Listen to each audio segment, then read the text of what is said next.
নমস্কার, আপনারা দেখছেন রয়্যাল জার্নি উইথ কৌশিক। আমি কৌশিক উপস্থাপন করছি রামেশ্বরম। দক্ষিণ ভারত ভ্রমণের অন্যতম গুরুত্বপূর্ণ স্থানই রামেশ্বরম। এখানে আছে দ্বাদশ জ্যোতির্লিঙ্গের অন্যতম রামেশ্বরম মন্দির, আছে পাম্বান ব্রিজ, এছাড়াও অনেক প্রাকৃতিক সৌন্দর্য ভরাই রামেশ্বরম।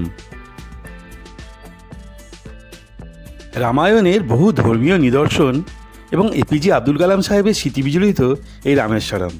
চলুন দেখি। রয়্যাল জার্নি উইথ কৌশিকের নিবেদন, দক্ষিণ ভারতের অন্যতম ভ্রমণ তীর্থ রামেশ্বরম।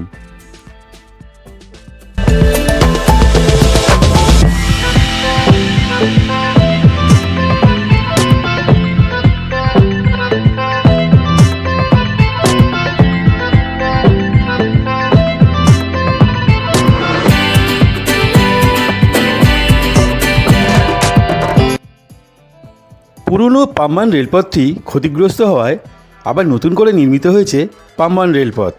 খুব সুন্দর এই রেলপথটি, দেখার মতো। ট্রেনে করে তাই খুব সহজেই যাওয়া যায় রামেশ্বরম। এছাড়া মাদুরাই বা কন্যাকুমারী থেকে গাড়িতেও আসা যায় রামেশ্বরমে। দ্বাদশ জ্যোতির্লিঙ্গের অন্যতম রামেশ্বরম মন্দিরের কাছে অনেক হোটেল আছে। আপনারা 300 টাকা থেকে শুরু করে পছন্দ মতো হোটেল নিতে পারবেন। বিভিন্ন মানের এবং বিভিন্ন দামের হোটেল আছে।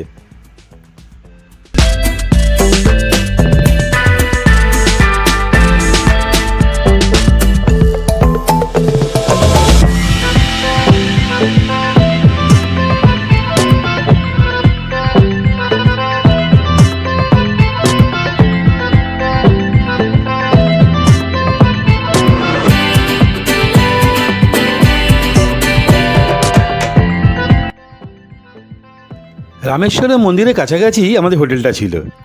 খুব সুন্দর হোটেলটা ছিল।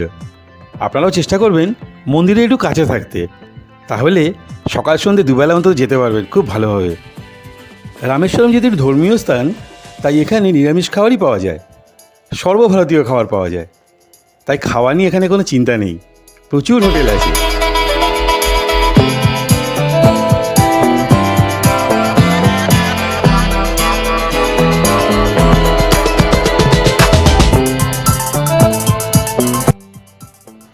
সকাল সকাল রামেশ্বরম মন্দিরে পুজো দেবেন, পারলে আরতিও দেখবেন। দ্বাদশ জ্যোতির্লিঙ্গের অন্যতম এই শিবলিঙ্গ। সাগরের জলে স্নান করে পুজো দিলে নাকি খুব মঙ্গল হয়। এখানে সাগর পাড়ের সবকটি তোরণে দেখবেন রামায়ণের বিভিন্ন ঘটনায় উল্লেখ রয়েছে। এখানে পুজোর জন্য পাণ্ডাদের কোনো জোর জুলুম নেই। পুজো দেওয়ার জন্য প্রচুর দোকানপাট রয়েছে।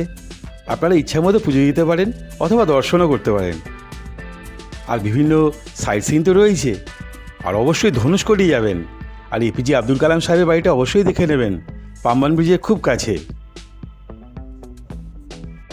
আর খুব গুরুত্বপূর্ণ একটা কথা বলি, এখানে কিন্তু সারা বছরই গরম, শীত বলতে গেলে নেই। খুব গরম লাগবে, তাই ভারী পোশাক না নেওয়াই ভালো। রামায়ণের বিভিন্ন ঘটনার সাক্ষী এই রামেশ্বরম। এছাড়া দ্বাদশ জ্যোতির্লিঙ্গ তো রয়েছে, তাই ধর্মীয়, ঐতিহাসিক, ভৌগোলিক এবং প্রাকৃতিক সৌন্দর্যের দিক থেকে দক্ষিণ ভারতের রামেশ্বরম সত্যিই অতুলনীয়। অবশ্যই যাবেন একবার রামেশ্বরমে, খুব ভালো লাগবে।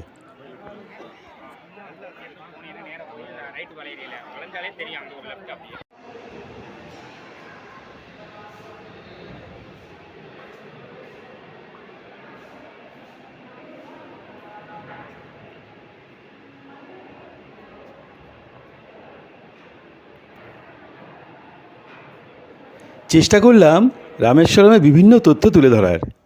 আরও কিছু জানার থাকলে অবশ্যই কমেন্ট করবেন, আর ভালো লাগলে একটা লাইক দেবেন, আর অবশ্যই একটা সাবস্ক্রাইব করে দেবেন।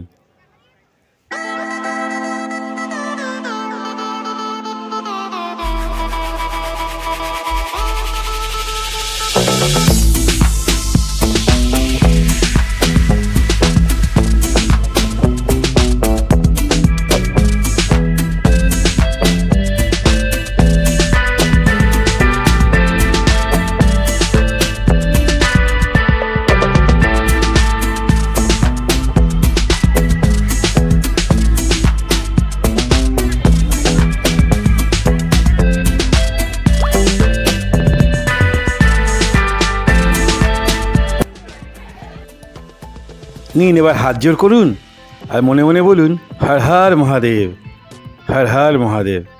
সবাই খুব ভালো থাকবেন, সবার মঙ্গল হোক।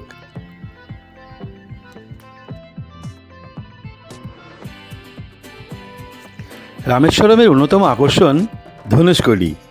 ভারতবর্ষের শেষ শহর, দুই মহাসাগরের মিলনস্থলে এই ধনুষকোটি। ফিরব ধনুষকোটি ভিডিও নিয়ে। সবাই খুব ভালো থাকবেন, সাথে থাকবেন, দেখতে থাকবেন রয়্যাল জার্নি উইথ কৌশিক। ধন্যবাদ, নমস্কার।